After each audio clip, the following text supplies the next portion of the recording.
दर्शक महानुभावहरू नमस्कार। स्मार्ट खबरको न्युज बुलेटिनमा यहाँहरूलाई हार्दिक स्वागत छ। म आर्यन न्युपानी। सदाको चाहिँ आज पनि हामी उपस्थित भइसकेका छौँ। दर्शक महानुभावहरू, आज दिनभरिका मुख्य समाचारहरू लिएर हामीलाई अन्तिमसम्म हेर्नुहोला अनि हाम्रो मेहनतका लागि यो भिडियोमा एउटा लाइक अवश्य गर्नुहोला। दर्शक महानुभावहरू, पल पलको न्युज अपडेटका लागि हाम्रो च्यानललाई सब्स्क्राइब गरी नजिकै आउने बेल आइकनलाई क्लिक गर्नुहोला। कहाँबाट हेर्दै हुनुहुन्छ अनि के कस्तो लाग्दैछ आफ्ना कुराहरू तलको कमेन्ट बक्समा कमेन्ट गर्नुहोला। दैनिक रूपमा हेर्नुहुन्छ भने रेगुलर भनेर लेख्नुहोला। आज पहिलोचोटि हो भने फर्स्ट टाइम भनेर लेखिदिनुहोला। दर्शक महानुभावहरू, देशभित्रबाट हेरिरहनु भएको छ भने आफ्नो गाउँ, ठाउँ, सहर अनि जिल्लाको नाम लेखिदिनुहोला। विदेशबाट हामीलाई हेरिरहनु भएको छ भने कुन देशबाट हेर्नु भएको छ त्यो कुरा पनि तलको कमेन्ट बक्समा कमेन्ट गरिदिनुहोला। आउनुहोस् दर्शक महानुभावहरू, आज दिनभरिका मुख्य समाचार सुरु गरौँ। मुख्य समाचारका शीर्षकहरूबाट। यात्रुसँग बढी भाडा असुलीको विषयमा अनुगमन गर्न सरकारलाई निर्देशन। सिसडोलकै फोहोरले रोक्दैछ बन्चरे डाँडाको बाटो। काठमाडौँमा फेरि फोहोर थुप्रिन थाल्यो। कर्मचारीको आन्दोलन, भोलि देशभरिका नासु विदामा बस्ने। प्रतिनिधि सभाको बैठक राखेर राज्यको दहन भइरहेको छ भन्दै खिमलाल देवकोटाले भने। राष्ट्रिय सभाका उपाध्यक्ष पनि संवैधानिक परिषदको सदस्य हुने व्यवस्था गर्न माग। नर्विक अस्पतालले बनाएको संरचना भत्काउन काठमाडौँका मेयर बालेन शाहको निर्देशन। बजेट भाषण अनुसार नै तलब वृद्धि गर्ने अर्थमन्त्रीको आश्वासन। कांग्रेस नेताहरू देशव्यापी तालमेलको पक्षमा। एकपटक प्रत्यारोपण गरेको कपाल आजीवन रहन्छ भन्दै डाक्टरको भनाई। नायक आर्यन सिग्देलको कमब्याक पक्का। सायरा फिल्ममा अनुबन्धित। इजरायल र प्यालेस्टाइन विद्रोही समूहबीच युद्धविराम। दैनिक संक्रमित 8000 पुग्न सक्छन्। अबको 1 महिना कठिन। लोकसभामा विलय हुने भयो राष्ट्रिय एकता पार्टी। जुम्लाबाट चुनाव लड्ने ज्ञानेन्द्र स्वाहीको घोषणा। कांग्रेसभित्र छलफल। 3000 मतमा 30,000 खन्याउन सजिलो छैन। नियम विपरीतका संरचना हटाउन नर्विकलाई काठमाडौँ महानगरको 24 घण्टे अल्टिमेटम। रामकुमारी झाँक्रीका आँखा काठमाडौँ 2 मा। शिक्षा मन्त्रीको प्रस्ताव। पढ्न विदेश जाने विद्यार्थीलाई नेपालमै पढ्ने वातावरण बनाऊ। सार्वजनिक यातायातको भाडा वृद्धिको अनुगमन गर्न निर्देशन। कमल थापा मकवानपुर 1 बाट उम्मेद्वार बन्ने तयारीमा। जापानिज प्रविधि सिक्न चाहन्छौँ भन्दै नेकपा माओवादी केन्द्रका अध्यक्ष प्रचण्डले भने। निर्वाचन तयारीका लागि कांग्रेसले 77वटै जिल्लामा केन्द्रीय नेता खटाउने। राष्ट्रिय स्वतन्त्र पार्टीका सभापति रवि लामिछानेले भने, मैले राम्रो काम गर्न सकिन भने मलाई यही आफ्नै जन्मस्थलमा गाडी दिनुहोला। अब सुन्नुहोस् पुरा समाचार। संसदीय समितिले सार्वजनिक यातायातले यात्रुहरूसँग मनलाग्दी भाडा असुल गरेको विषयमा तत्काल संस्थागत संयन्त्र बनाई अनुगमन गर्न सरकारलाई निर्देशन दिएको छ। सोमबार प्रतिनिधि सभा अन्तर्गतको विकास तथा प्रविधि समितिले नारायणघाट मुगलिन र मुगलिन पोखरा सडकको वर्तमान कार्य प्रगतिको विषयमा योजना प्रमुख र भौतिक यातायात मन्त्रीसँगको छलफलपछि समिति सभापति कल्याण कुमारी खड्काले यस्तो निर्देशन दिएकी हुन्। समिति बैठकमा सभापति खड्काले सार्वजनिक यातायातका सवारी साधनहरूले यात्रुसँग मनलाग्दी भाडा लिने गरेको गुनासो आएको बताइन्।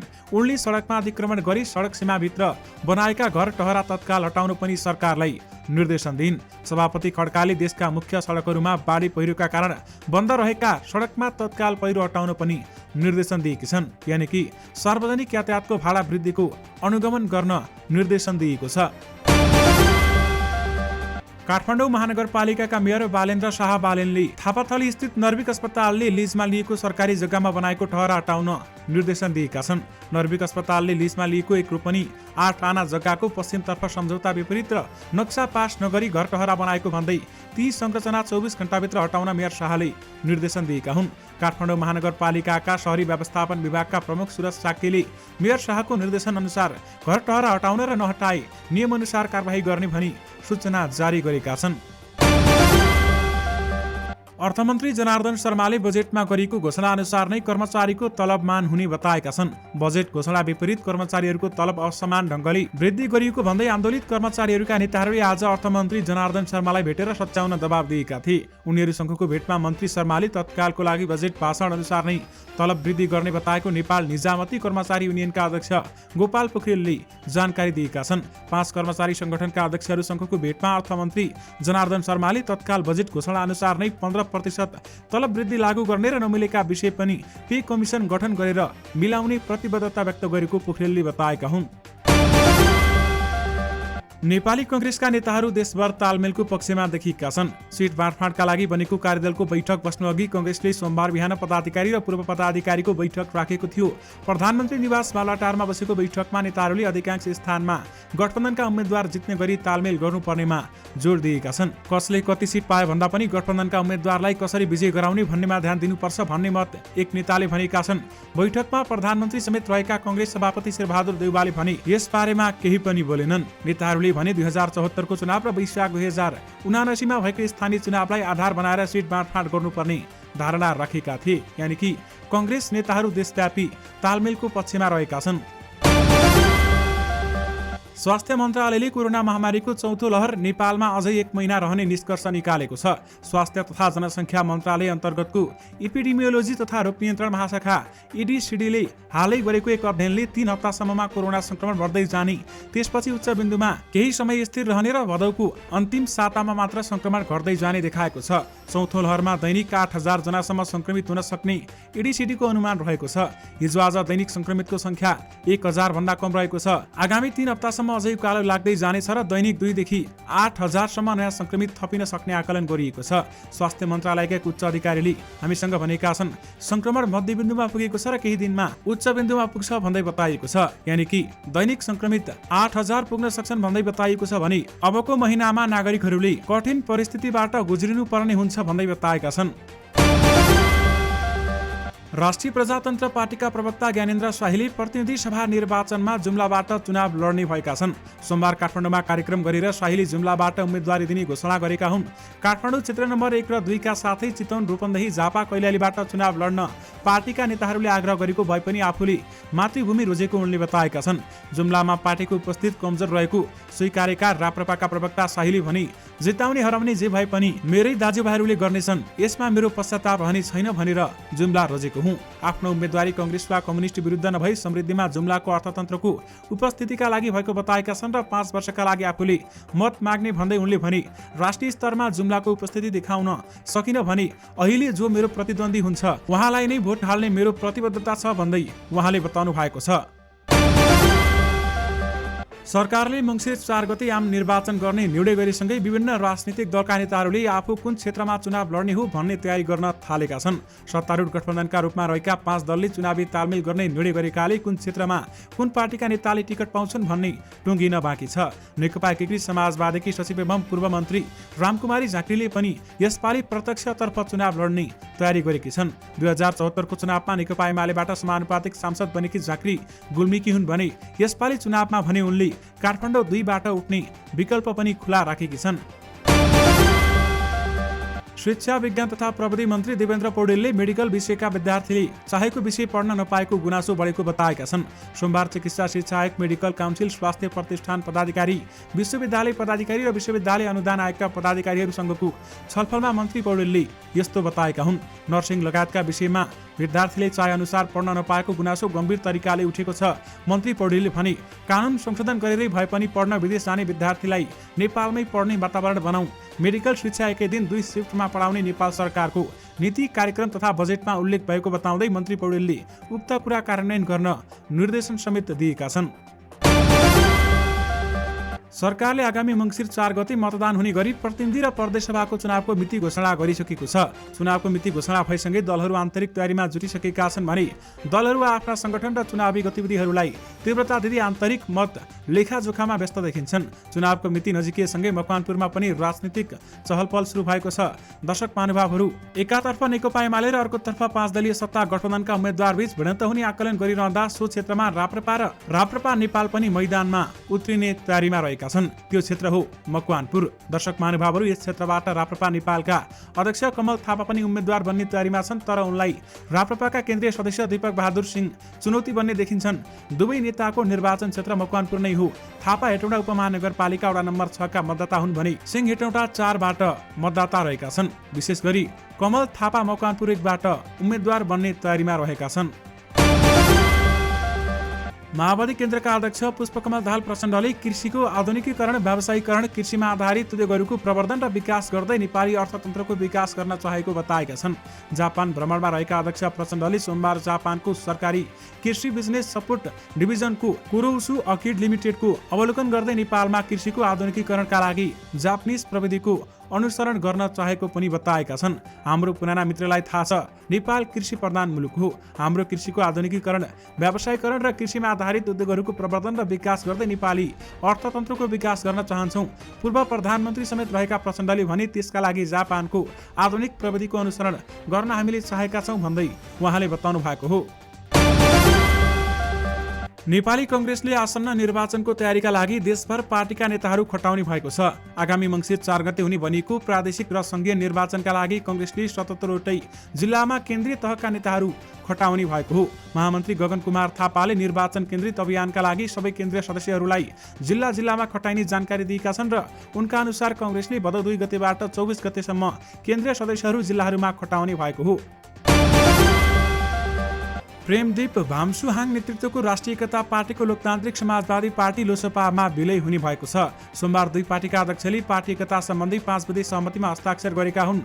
सहमति अनुसार राष्ट्रिय एकता पार्टीका अध्यक्ष थामसुहाङलाई लोसपाको कार्यकारिणी सदस्य र प्रदेशको इन्चार्जको जिम्मेवारी दिनु भएको छ। जिल्ला, प्रदेश र केन्द्रसम्म समायोजन गर्ने तथा आउने प्रदेश र प्रतिनिधि सभा चुनावमा राष्ट्रिय एकता नेता कार्यकर्ताहरूलाई प्रत्यक्ष र समानुपातिक उम्मेदवारीमा समुचित स्थान दिइने पनि सहमतिमा उल्लेख गरिएको छ। इजरायल र प्यालेस्टाइन विद्रोही समूहबीच युद्धविराम भएको छ। इजिप्टको मध्यस्थतामा दुवै पक्षबीच गए राति युद्धविराम भएको हो भने इजरायलका प्रधानमन्त्री यायर लापिड र प्यालेस्टाइन इस्लामिक जिहादका लडाकु दुवैले युद्धविराम भएको बताएको बीबीसीले जनाएको छ। इजरायल र प्यालेस्टाइन विद्रोहबीच 3 दिनसम्म चलेको हिंसामा परि 15 बालबालिका सहित 44 जनाको मृत्यु भएको समाचारहरू सार्वजनिक भएका छन्। अन्तर्राष्ट्रिय समाचार एजेन्सीहरूले यसलाई सन् 2021 मा 11 दिनसम्म चलेको लडाईँपछिकै ठूलो हिंसा समेत भनेका छन्। अभिनेता आर्यन सिग्देल नयाँ फिल्ममा अनुबन्धित भएका छन्। डीबीआर मिडिया एन्ड मुभिजले निर्माण गर्न लागेको सहारामा उनी जोडिएका हुन् भने रघु परियार प्रस्तुतकर्ता रहेको फिल्म सामाजिक र प्रेम सम्बन्धको कथावस्तुमा निर्माण हुने जनाइएको छ। फिल्ममा लिखित सहमतिपछि कुरा गर्दै सिग्देलले कथावस्तुका कारण आफू आकर्षित भएको बताएका छन् र असोजदेखि नेपाल र अस्ट्रेलियामा फिल्मको छायाङ्कन सुरु हुने तयारी छ। दशैं र तिहार छिकोमा सुटिङ तयारी भएको पनि उनले बताएका छन्। यानि कि आर्यनको कमब्याक पक्का भएको छ भने सायरा फिल्ममा अनुबन्धित भएका छन्। कपाल सौन्दर्यको प्रतीक हो। बाक्लो र सिल्की कपालले मानिसमा आत्मसमीक्षा अथवा आत्मविश्वास समेत बढाउने बताइन्छ। तर कतिपय व्यक्तिले कपाल झर्ने समस्याका कारण हैरान छन् र आफ्नो कपाल थप झर्नबाट जोगाउन विभिन्न उपाय अपनाउँछन्, तर सफलता हात लागिरहेको छैन। पछिल्लो समय हेयर ट्रान्सप्लान्ट अर्थात् कपाल प्रत्यारोपण गर्ने प्रविधि भित्रिएपछि भने कपाल झर्ने समस्याबाट पीडित भएकाहरूले राहत महसुस गरेका छन्। एक हिसाबले कपाल प्रत्यारोपण उनीहरूका लागि वरदान नै साबित भएको छ भने हेयर ट्रान्सप्लान्ट भनेको व्यक्तिको आफ्नै कपाललाई टाउकोमा अर्को साइडमा लगेर रोप्ने प्रक्रिया हो। सामान्यतया टाउकोको पछाडिको भाग अर्थात् डोनर एरियाको कपाललाई अगाडि पछाडि झरेको भागमा रोप्ने गरिन्छ। कपाल प्रत्यारोपण गर्दा स्वास्थ्यमा कुनै पनि प्रकारको हानि नहुने कपाल प्रत्यारोपण विशेषज्ञ डाक्टर उदीप श्रेष्ठ बताउँछन्। हेयर ट्रान्सप्लान्ट गर्दा अथवा एकपटक प्रत्यारोपण गरेको कपाल आजीवन रहन्छ भन्दै बताइएको छ। नेकपा माओवादी केन्द्रकी राष्ट्रिय सभा सदस्य गंगा कुमारी बेलबासेले राष्ट्रिय सभाका उपाध्यक्ष पनि संवैधानिक परिषदको सदस्य हुने व्यवस्था गर्न माग गरेकी छन्। राष्ट्रिय सभा बैठकमा सांसद बेलबासेले राष्ट्रिय सभाका उपाध्यक्ष समेत सदस्य रहने गरी संवैधानिक परिषद 7 सदस्य बनाउन सरकारसँग माग गरेका छन्। राष्ट्रिय सभा सदस्य खिमलाल देवकोटाले प्रतिनिधि सभाको बैठक राखेर राज्यको दोहन गरिएको बताएका छन्। सोमबार राष्ट्रिय सभाको बैठकमा विशेष समयमा बोल्दै उनले सरकारले प्रतिनिधि सभा र प्रदेश सभाको निर्वाचन घोषणा गरिसकेपछि सांसदहरूको कार्यकाल समाप्त भएको बताएका हुन्। उनले कार्यकाल समाप्त भएका सांसदहरूको नाममा बैठक राखेर राज्यको दोहन नगर्न आग्रह गरे। संविधानले सभामुख र उपसभामुखको पदहरूको निर्वाचनको उम्मेदवारी दाखिला गर्ने अघिल्लो दिनसम्म मात्र कायम रहने उल्लेख गरेको भन्दै उनले संविधान अनुसार सभामुख र उपसभामुख बाहेकका सांसदहरूको कार्यकाल समाप्त भयो भनेर बुझ्नुपर्ने पनि बताएका छन्। बजेट घोषणा विपरीत असमान ढङ्गले कर्मचारीहरूको तलब वृद्धि गरेको भन्दै तल्लो तहका कर्मचारी आन्दोलित भएका छन्। आन्दोलनको कार्यक्रम अनुसार नायब सुब्बा कर्मचारीले भोलि मंगलबार यानि कि बिदामा बस्ने घोषणा गरेका छन्। देशभरिका नासु कर्मचारीहरूको बिदा बस्ने निर्णय गरेको निजामती कर्मचारी युनियनका सचिव प्रकाश भट्टले बताएका छन्। आज सिंहदरबारमा पेन डाउन गरेर सूचना तथा सञ्चार मन्त्रालयको हलमा भएको नासु कर्मचारीहरूको भेलाले भोलि देशभरिका नासु बिदामा बस्ने र अर्थमन्त्री, सामान्य प्रशासन तथा संघीय मामिला मन्त्री, मुख्य सचिव, अर्थ सचिव र सामान्य सचिवलाई मागको विषयमा एसएमएस गर्ने निर्णय भएको छ भन्दै उनले भनेका छन्। थप आन्दोलनका थप कार्यक्रम हामी भोलि तय गर्छौं भन्दै बताइएको छ। दर्शक महानुभावहरू, असार महिना लागे यता सिसडोलको फोहोरको पहाडबाट लेदोसहित पहिरो खस्दा फोहोर बोक्ने सवारी साधन जाने सडक अवरुद्ध भइरहेको छ।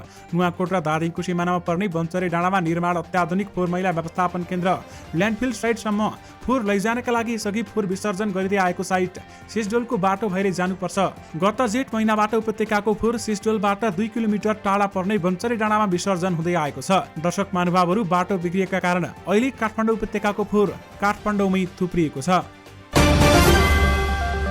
नेपाली कांग्रेसका नेताहरूले सत्तारूढ दलहरूबीच तालमेल गर्ने निर्णयको कार्यान्वयन चुनौतीपूर्ण रहेको बताएका छन्। सोमबार कांग्रेसका शीर्ष तहका नेताहरूको बैठकमा केही नेताले तालमेलको उद्देश्य प्रश्न पार्न नसकी परिणाम उल्टो आउने चेतावनी दिएका छन् र तालमेलको बाटो पिचुलो छ, गठबन्धन जोगाउनु पर्छ भन्ने पनि छ। बैठकमा सहभागी नेताले पनि कांग्रेसको सांगठिक अवस्था अनुसार मतको भारलाई ध्यान दिन सकिनु भने गठबन्धनका उम्मेद्वारलाई सोचे अनुसार मत खस्दैन भन्दै बताइएको छ। यानि कि कांग्रेसभित्र छलफल भएको छ भने 3000 मतमा 30,000 खन्याउन सजिलो छैन भन्दै बताइएको छ। दर्शक महानुभावहरू, यो सँगै तपाईहरुमाझ आजका सबै मुख्य समाचारहरू राखिसकेका छौं। फेरि पनि तपाईहरुमाझ नयाँ मुख्य समाचारको साथमा उपस्थित हुने नै छौं। अहिलेलाई भने मलाई बिदा दिनुहोस्। नमस्कार।